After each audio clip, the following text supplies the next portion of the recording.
Graça e paz, pessoal. Bom dia, tudo bem? Bem-vindo ao nosso devocional diário. Hoje nós vamos falar sobre um erro que as pessoas cometem quando se aproximam de Jesus. Você é meu convidado, mas antes, pega o seu cafezinho porque eu já preparei o meu. Eu te espero e volta aqui para a gente continuar.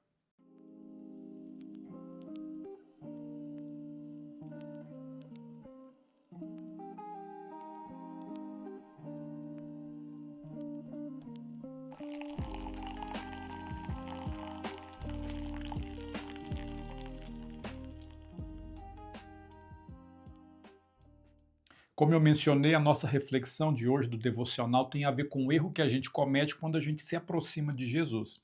Isso também tem a ver com as nossas amizades. Então, se você quiser me acompanhar, está lá no Evangelho de Mateus, no capítulo 9. Vou deixar meu café aqui de lado, vou pegar a minha Bíblia e o meu óculos, porque sem ele eu não enxergo. Capítulo 9 do livro de Mateus. Entrando Jesus num barco, passou para o outro lado e foi para a sua própria cidade.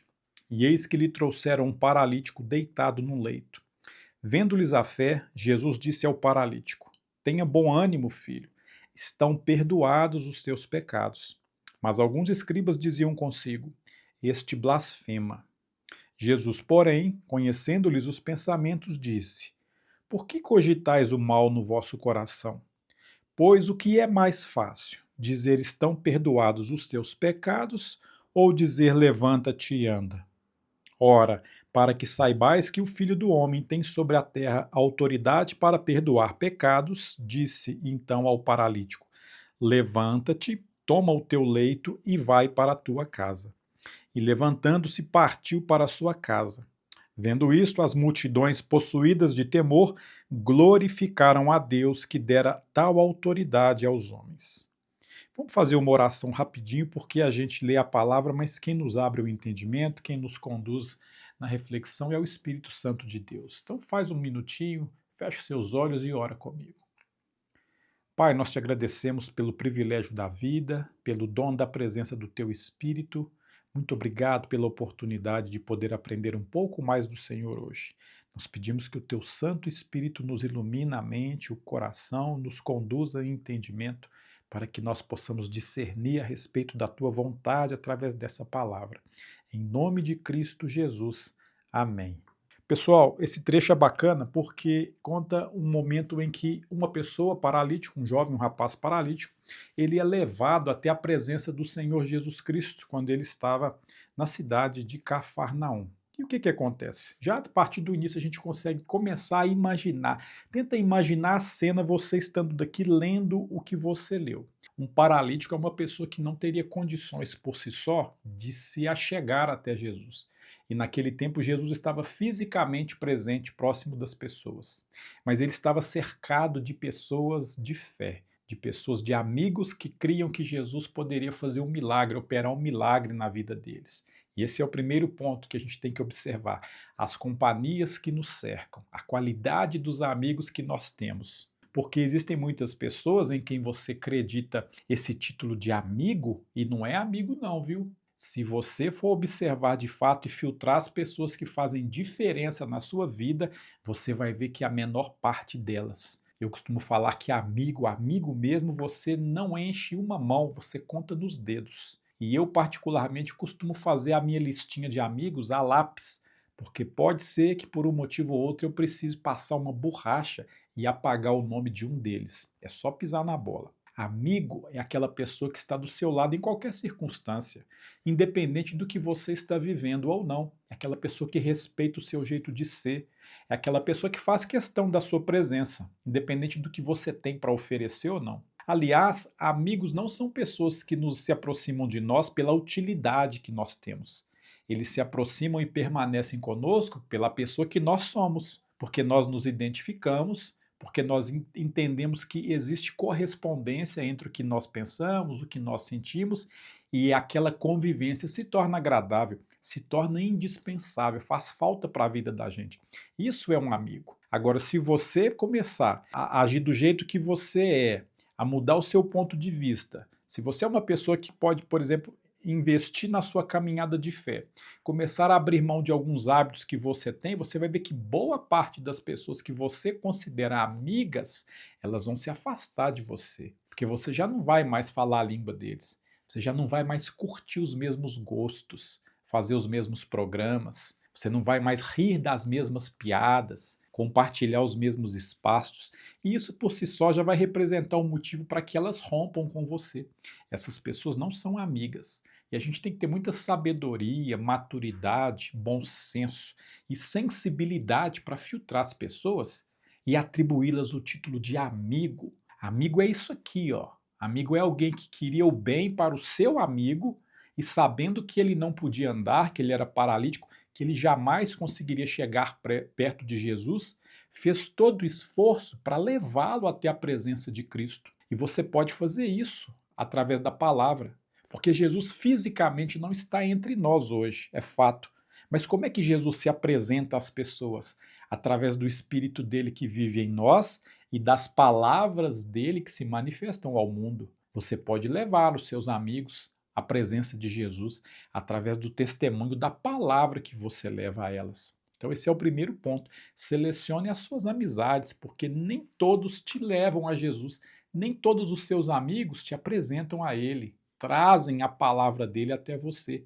Isso foi uma das experiências que eu trago para a minha vida. Eu conheci muitas pessoas, inclusive próximas de mim, a quem eu atribuí o título de amigos, e por incrível que pareça, tá? Alguns deles de dentro da comunidade da fé, cristãos, evangélicos. E eu me lembro que no trabalho mesmo eles chegavam no dia a dia, eles tinham um rito, levavam a Bíblia deles, colocavam em cima da mesa, de manhã ele preparava um café, lia um trecho da Bíblia quietinho, fazia ali, eu imagino, o devocional deles em silêncio.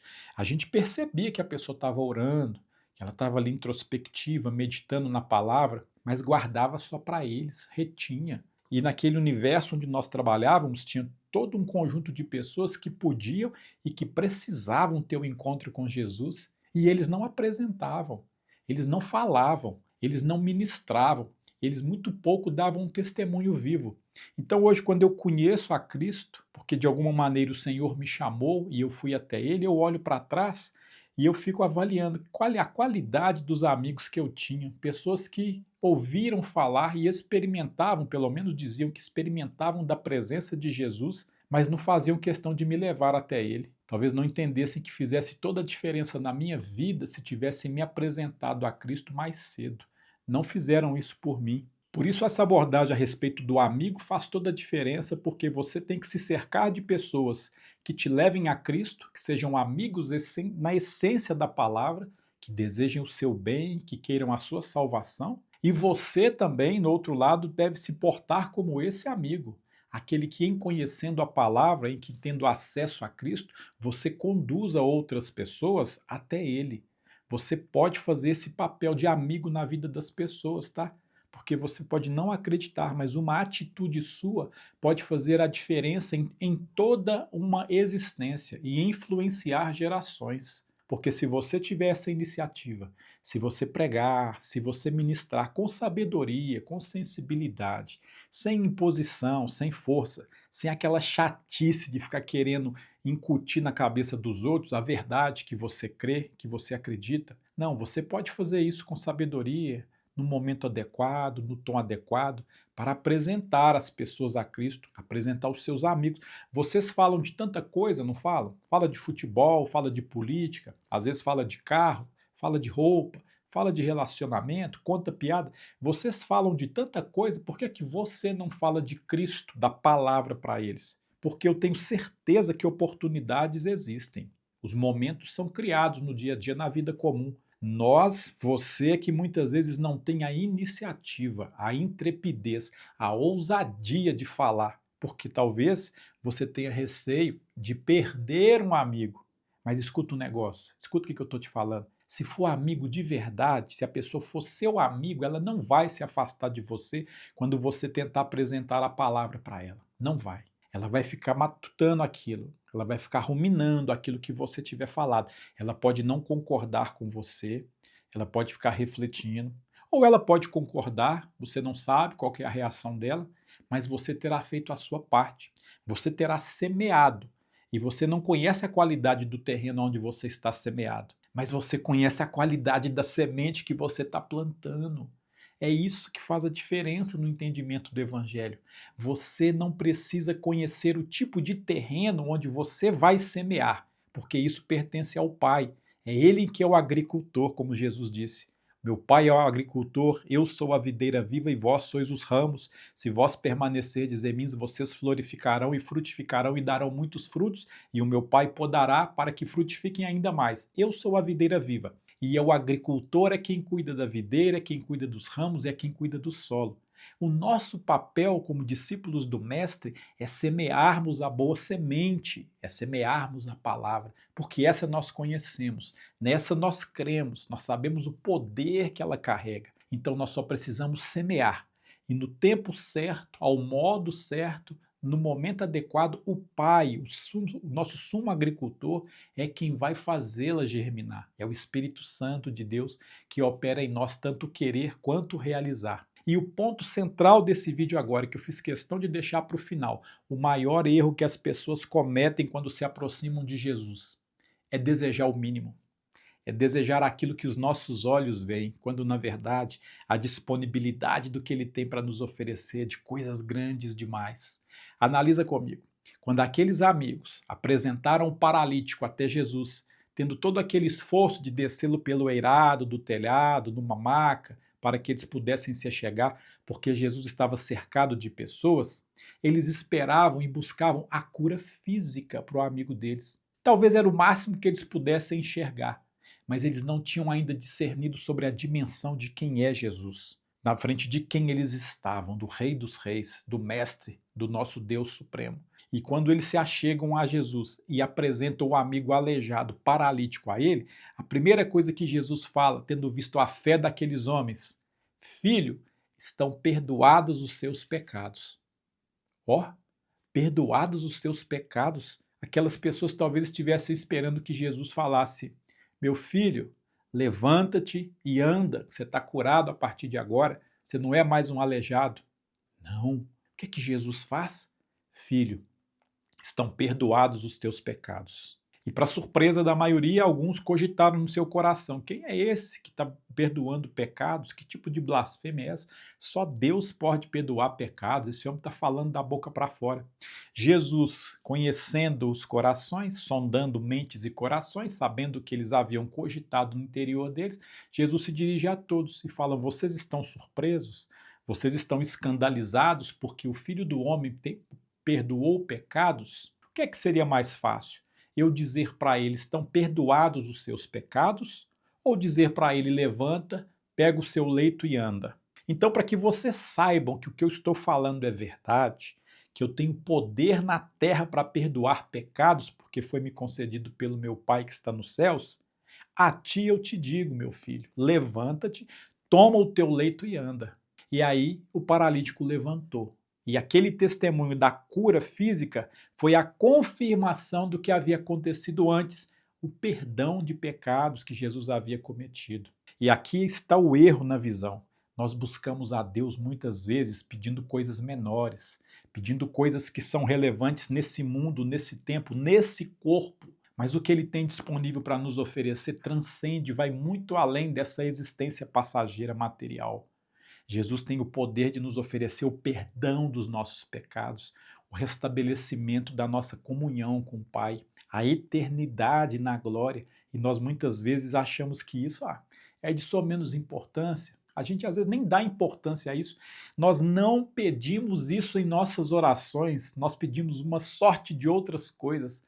A gente pede às vezes uma melhoria no trabalho, a gente pede às vezes uma melhoria na nossa convivência familiar, a gente pede às vezes uma bênção material para trocar uma casa, para trocar um carro, para curar uma enfermidade, uma doença que acomete alguém da nossa família, para livrar alguém de um vício. Isso é relevante? Essas coisas são relevantes. Eu não estou falando que não são. Isso tudo é importante, mas é de só menos importância, de menos valor perto do que Deus tem para nos oferecer. Você pode pedir a Ele a comunhão eterna, o perdão dos seus pecados, o restabelecimento da sua alma, o refrigério no seu coração. Você pode pedir a Ele a paz que excede todo o entendimento, a comunhão plena com Deus.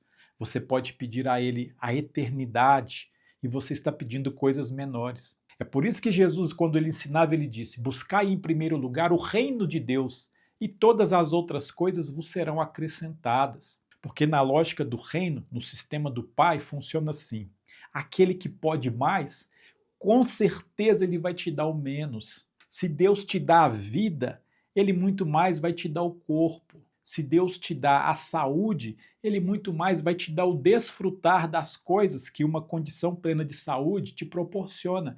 Tem tudo a ver com isso. Quando você buscar a Deus, pense nas coisas grandes, nas coisas do alto, nas coisas elevadas, pense naquilo que edifica, pensa naquilo que transcende a matéria, naquilo que vai além do corpo, que ultrapassa essa existência temporária, essa existência pequena. Isso que nós vivemos aqui é um trecho muito pequeno da nossa existência que se perpetua por toda uma eternidade. E você tem a disponibilidade de se achegar a Deus. Quando Jesus foi crucificado e o véu do tabernáculo se rompe de alto a baixo, dando testemunho que Deus foi quem restabeleceu o acesso direto a Ele sem a necessidade de intermediários, é isso que Ele te oferece. Olha que bênção! Você não precisa de um intermediário para falar com Deus. Você tem livre acesso ao Pai Celestial, ao Rei dos Reis, ao governante, o dono do universo. E muitas vezes você não vê valor nisso.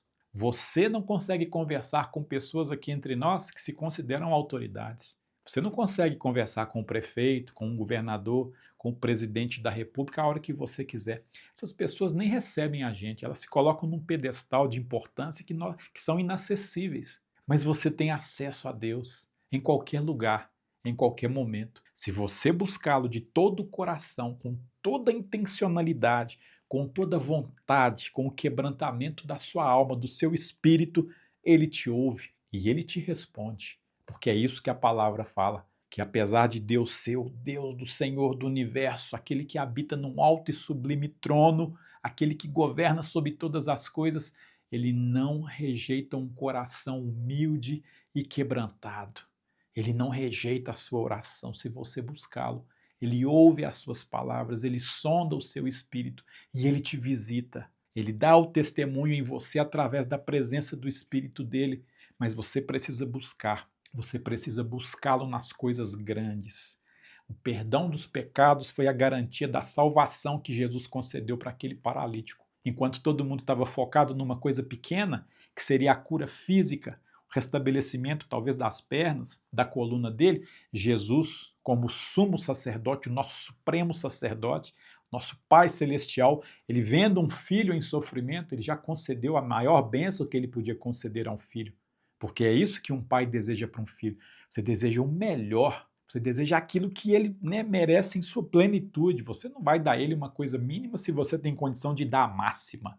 E o que é que Jesus faz? Filho, estão perdoados os seus pecados. Olha que presente. Está restabelecida a sua relação com o Pai. Estão abertas as portas do céu para você. Está livre o acesso à comunhão com Deus. Não existe culpa que pese sobre você. Você está livre da escravidão, do pecado, da influência do mal. Você tem oportunidade agora de andar sob a influência do Espírito Santo. E talvez as pessoas não vissem isso. Elas focaram no milagre físico que elas não viram e depois presenciaram. E mais, aqueles que desacreditaram de Jesus cogitaram: quem é esse homem para perdoar pecados? Que bobagem é essa que ele está falando? Quem é que pode perdoar pecados? É só Deus que pode perdoar pecados. E aí sim, para confirmar que tem todo o poder no céu e na terra, porque do alto lhe foi dado, Jesus fala: Filho, para que saibam que o Filho do Homem tem poder para perdoar pecados, a ti eu te digo: levanta, toma o teu leito e anda. E aí, quando as pessoas presenciaram o aleijado se levantar, ali elas tiveram certeza: de fato, esse homem é filho de Deus. De fato, esse homem tem poder para perdoar pecados, como ele disse que havia perdoado. É isso que eu desejo para você. Que quando você busca o Senhor, você enxergue as coisas grandes que Ele tem para te proporcionar. o refrigério, o alívio da sua alma, dos seus erros do passado, o perdão de tudo aquilo que você já fez para as pessoas e que você se cobra tanto nos dias de hoje, a culpa que você carrega e que você não se perdoa, Deus te perdoa. E se Deus te perdoa, na sua santa sabedoria e magnitude, quem é você para não se perdoar? Porque o seu orgulho, a sua vaidade, não é maior do que a dele. Não pode ser. Você não se auto-perdoar é um gesto de soberba muito grande. Porque se Deus te perdoa, você tem o dever de se perdoar. E ele te perdoa. Então busca o Senhor nas coisas grandes. Não foca nas coisas pequenas, não. E seja aquele amigo que apresente Jesus para outros amigos que talvez ainda não o conheçam e que precisam experimentar o perdão que vem do alto, a cura espiritual, a transcendência sobrenatural. Não guarda só para você, não. Não retenha a presença do Espírito e o poder da palavra só para você, não, porque você está retendo os seus talentos. E a palavra diz que aquele que muito dá, muito será dado, e aquele que não tem, até o pouco que tem, se ele não repartir, lhe será tirado. Então, se você recebeu do alto de graça você também compartilha, abençoe outras pessoas, porque é assim que a fé vai brotar no coração delas, pelo ouvir, o ouvir a palavra de Deus. Mas faça isso com sabedoria. Crente não pode ser chato, impositivo, intolerante, tem que ser sensato, tem que ser sensível, tem que ser prudente. A gente tem que falar na hora certa, no momento adequado, quando as pessoas estiverem com um coração disposto em ouvir, no momento oportuno para falar. Nós somos muito mal afamados muitas vezes por bater na porta das pessoas e querer impor essa palavra para quem não quer ouvir, em querer falar muitas vezes achando que é pelo nosso esforço, é pelo nosso esforço que nós vamos vencer as pessoas pelo cansaço e vamos convertê-las àquilo que nós cremos. Não funciona assim. Sede sábio, sede sóbrio, discirna sobre todas as coisas, sobre as circunstâncias, porque o momento adequado vai aparecer e o Espírito Santo vai testificar a você na sua mente e no seu coração que agora era a hora adequada para você falar de mim para ele, para você apresentar o meu amor a essa pessoa, ao seu amigo. E aí sim, você saberá o momento adequado. Eu desejo que Deus te abençoe poderosamente, que Ele te guarde, guarde a sua casa, guarde a sua família, que Ele faça resplandecer a sua face sobre você, que você possa caminhar junto comigo para nós crescermos no entendimento e no conhecimento da palavra. Um grande abraço.